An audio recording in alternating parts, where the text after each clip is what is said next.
ஓம் சாந்தி. Double light ஆத்மா நான்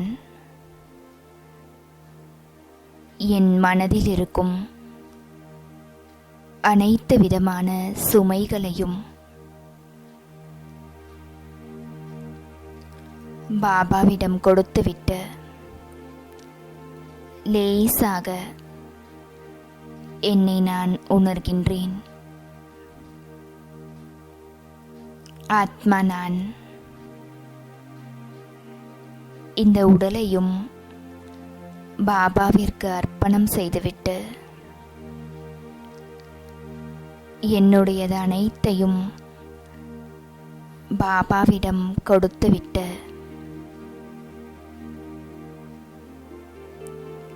லேசாகி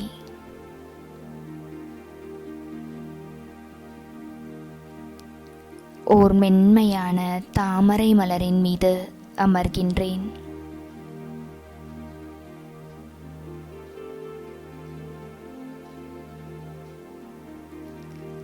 தாமரை மலர் மிக மிக லேசானது, மென்மையானது.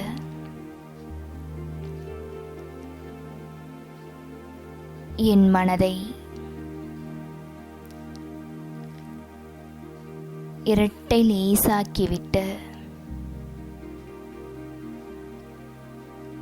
நான் இந்த தாமரை மலரின் மீது அமர்ந்து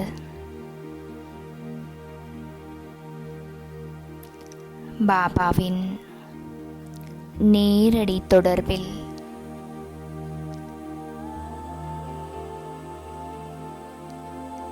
எனது நடிப்பை நடித்துக் கொண்டே இருக்கின்றேன்.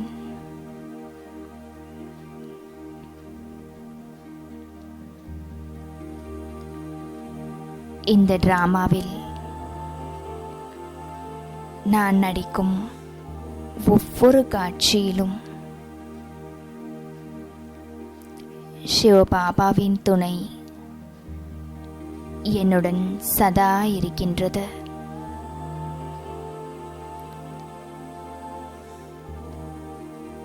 ஆதலால் நான்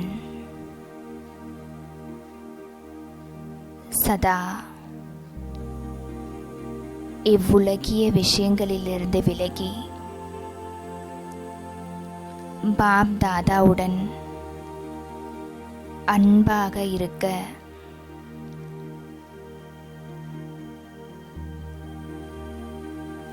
தயாராகின்றேன்.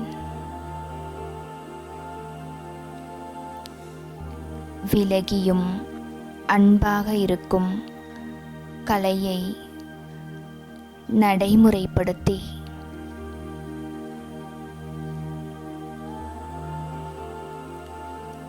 பாப் தாதாவுடன் இணைந்தே இவ்வுலகிய காரியங்களில் நான் ஈடுபடுகின்றேன். டபுள் லைட் ஆத்மா நான்.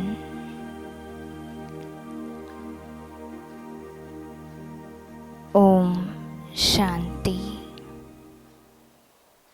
ஓம் சாந்தி. 20/8/2024 காலை முரளி. முரளியின் சாரம். இனிமையான குழந்தைகளே, காரியம் முதலானவற்றை செய்யும் போதும் ஒரு தந்தையின் நினைவு இருக்க வேண்டும். நடந்தாலும் சென்றாலும் தந்தை மற்றும் வீட்டை நினைவு செய்யுங்கள். இதுவே உங்களுடைய துணிச்சல் அல்லது தைரியம் ஆகும். இனிமையான குழந்தைகளே, காரியங்கள் ஆகியவற்றை செய்யும் போதும் ஒரு தந்தையின் நினைவில் இருக்க வேண்டும். நடந்தாலும் சுற்றினாலும் சென்றாலும் தந்தை மற்றும் வீட்டை நினைவு செய்யுங்கள். இதுவே உங்களுடைய தைரியம் மற்றும் துணிச்சல் ஆகும். கேள்வி: தந்தைக்கு ரிகார்டு மற்றும் டிஸ்ரிகார்ட், அதாவது மதிப்பும் அவமதிப்பும் எப்பொழுது மற்றும் எப்படி ஏற்படுகிறது? தந்தைக்கு மதிப்பு மற்றும் அவமதிப்பு எப்பொழுது மற்றும் எப்படி ஏற்படுகிறது? பாபா பதில் சொல்கிறாரு, குழந்தைகளான நீங்கள் தந்தையை நல்ல முறையில் நினைவு செய்யும் போது மதிப்பு கொடுக்கிறீர்கள். ஒருவேளை நினைவு செய்வதற்கு நேரமே இல்லை என்று கூறுகிறீர்கள் என்றால் இது அவரை அவமதிப்பது போல ஆகும். உண்மையில் இது தந்தையை அவமதிப்பது அல்ல, இதுவோ தன்னைத்தானே அவமதித்துக் கொள்வதாகும். எனவே சொற்பொழிவு நிகழ்த்துவதில் மட்டும் பிரசித்தமானவர் ஆகாதீர்கள், ஆனால் நினைவு யாத்திரையிலேயும் பிரசித்தமானவர் ஆகுங்கள். நினைவின் சார்ட் வையுங்கள். நினைவின் மூலம்தான் ஆத்மா சத்தோ பிரதானமாக ஆகிவிடும். ஓம் சாந்தி. ஆன்மீக குழந்தைகளுக்கு ஆன்மீக தந்தை புரிய வைக்கின்றார். இங்கு புரிய வைக்கப்படும் 84 பிறவி சக்கரத்தின் ஞானத்தை புரிய வைக்கின்றார். இது ஒரு நாலேஜ், ஒரு படிப்பு ஆகும்.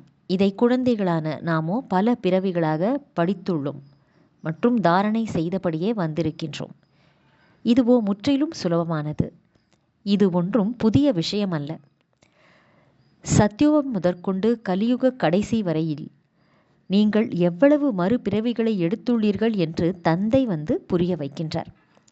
இந்த ஞானமோ சுலபமான முறையில் புத்தியில் இருக்கவே செய்கிறது. படைப்பினுடைய முதல் இடை கடைசியை புரிந்து கொள்ள வேண்டும். அதை தந்தையை தவிர வேறு யாராலும் புரிய வைக்க முடியாது.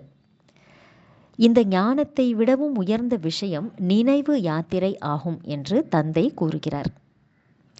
இதனை யோகம் என்று கூறப்படுகிறது. யோகம் என்ற வார்த்தை பிரசித்தமானதாகும், ஆனால் இது நினைவு யாத்திரை ஆகும். எப்படி மனிதர்கள் யாத்திரை செல்கிறார்கள்? நாங்கள் குறிப்பிட்ட இடத்திற்கு தீர்த்த யாத்திரை செல்கிறோம் என்று சொல்வார்கள். ஸ்ரீநாத் அல்லது அமர்நாத் செல்கிறார்கள் என்றால் அந்த இடம் அவர்களுக்கு நினைவில் இருக்கும். என்னை நினைவு செய்யுங்கள் என்று தந்தை மிகவும் நீண்ட யாத்திரை கற்பிக்கிறார் என்பதை குழந்தைகள் நீங்கள் இப்போது அறிவீர்கள். அந்த யாத்திரை சென்றுவிட்டு பிறகு வீட்டுக்கு திரும்பி வருகிறார்கள். இந்த நினைவு யாத்திரை எப்பேற்பட்டதென்றால் முக்தி தாமத்தில் சென்று பிறகு வசிக்க வேண்டி உள்ளது. அதன் பின்னால் நடிப்பை நடிக்க கீழே வரவேண்டியுள்ளது. என்றாலும் கூட இந்த பழைய உலகத்தில் நாம் வரமாட்டோம். இந்த பழைய உலகத்தின் மீது உங்களுக்கு வைராகியம் உள்ளது. இதுவோ சீச்சி என்ற ராவண ராஜ்யம் ஆகும். எனவே நினைவு யாத்திரைதான் அடிப்படையான விஷயமாகும். ஒரு சில குழந்தைகள் எப்படி நினைக்க வேண்டும் என்பது கூட புரியாமல் இருக்கிறார்கள். ஒருவர் நினைக்கிறாரா இல்லையா என்பது கண்ணால் பார்க்கக்கூடிய விஷயம் ஒன்றும் இல்லை. தன்னை ஆத்மா என்று உணர்ந்து தந்தையான என்னை நினைவு செய்ய வேண்டும் என்று பாபா கூறுகிறார். இது பார்ப்பதற்கான பொருள் ஒன்றும் கிடையாது, தெரியவும் முடியாது. அந்த நிலையில் எந்த அளவு நினைவு யாத்திரையில் நிலையாக இருக்கின்றோம் என்பது அவர்களுக்குத்தான் தெரியும். பாபா யுக்தியை நிறைய பேருக்கு கூறுகின்றார். தன்னை ஆத்மா என்று உணர்ந்து சிவபாபாவை நினைவு செய்யுங்கள் என்று கல்யாணக்காரியான தந்தை புரிய வைத்துள்ளார். தங்களுக்கான சேவையையும் தாராளமாக செய்து கொண்டே இருங்கள். உதாரணமாக நீங்கள் காவல் காக்கும் பணியில் இருக்கிறீர்கள் என்றால் உலாவிக்கொண்டே இருங்கள். உலாவிக்கொண்டே இருக்கும்போது நினைவில் இருப்பதோ மிகவும் சுலபம்தான். தந்தையின் நினைவை தவிர வேறெதுவும் நினைவுக்கு வரக்கூடாது. பாபா உதாரணம் அளித்து கூறுகின்றார். பாதிரிமார்கள் எப்படி அமைதியாக நடக்கிறார்கள். எனவே குழந்தைகளான நீங்கள் கூட மிகவும் அன்புடன் அப்பா மற்றும் வீட்டை நினைவு செய்ய வேண்டும். இந்த குறிக்கோள் மிகவும் உயர்ந்ததாகும். நல்லது. தாரணைக்கான முக்கியமான சாரம். முதல் பாயிண்ட், சர்வசக்திமான் தந்தையிடமிருந்து சக்தி பெற வேண்டும் என்றால் நினைவின் சார்ட்டை அதிகப்படுத்த வேண்டும். நினைவுக்கான பல்வேறு யுக்திகளை கையாள வேண்டும்.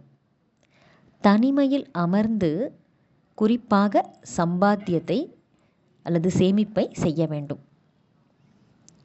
இரண்டாவது, சத்தோ பிரதானமாக ஆவதற்கான அக்கறை வைக்க வேண்டும். தவறு செய்யக்கூடாது, அகங்காரப்படக்கூடாது. சேவையிலும் ஆர்வம் கொள்ள வேண்டும். கூடவே நினைவு யாத்திரையிலேயும் இருக்க வேண்டும். இன்றைக்கு வரதானம் பாபா சொல்றாரு, அனைத்தையும் தந்தையிடம் ஒப்படைத்து அனைத்தையும் தந்தையிடம் ஒப்படைத்து தாமரை மலருக்கு சமமாக விலகியும் அன்பாகவும் இருக்கக்கூடிய டபுள் லைட் ஆகுக. அதாவது ஒளியாகவும் லேசாகவும் இருப்பீர்களாக.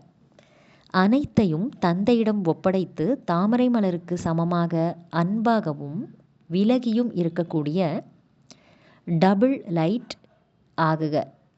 ஒளியாகவும் லேசாகவும் ஆகுக.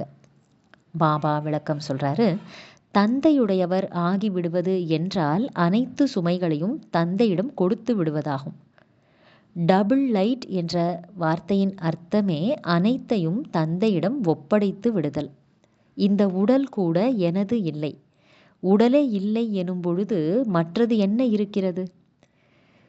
இந்த உடலும் உங்களுடையது, மனதும் உங்களுடையது, செல்வமும் உங்களுடையது என்பதே உங்கள் அனைவரின் வாக்குறுதியாகும். எல்லாமே உங்களுடையது என்று கூறிவிட்ட பின் இனி எந்த விஷயத்தில் சுமை உள்ளது? எனவே தாமரைப்பூவின் உதாரணத்தை நினைவில் வைத்துக்கொண்டு நீங்கள் எப்பொழுதும் விலகியும் அன்பானவர்களாகவும் இருங்கள். ஞாரா பியாராவாக இருங்கள். அப்பொழுது டபுள் லைட்டாக ஆகிவிடுவீர்கள். ஒளியுடனும் லேசாக இருப்பவர்களாகவும் ஆகிவிடுவீர்கள். ஸ்லோகன்: ஆன்மீகத்தின் மூலம் அதிகார தோரணையை நீக்கிவிட்டு தங்களை இந்த உடலின் நினைவிலிருந்து உருக்கி விடுபவர்கள்தான் உண்மையான பாண்டவர் ஆவார்கள். ஆன்மீகத்தின் மூலம் அதிகார தோரணையை நீக்கிவிட்டு தங்களை இந்த உடலின் நினைவில் இருந்து உருக்கி விடுபவர்கள்தான் உண்மையான பாண்டவர்கள் ஆவார்கள். நல்லது. இனிமையிலும் இனிமையான வெகு காலம் கழித்து காணாமல் போய் கண்டெடுக்கப்பட்ட செல்லமான குழந்தைகளுக்கு தாயும் தந்தையுமான பாப்தாதாவின் அன்பான நினைவுகள் மற்றும் காலை வணக்கம். ஆன்மீக குழந்தைகளுக்கு ஆன்மீக தந்தையின் நமஸ்காரம். ஆன்மீக தந்தைக்கு ஆன்மீக குழந்தைகளின் நமஸ்காரம். ஓம் சாந்தி.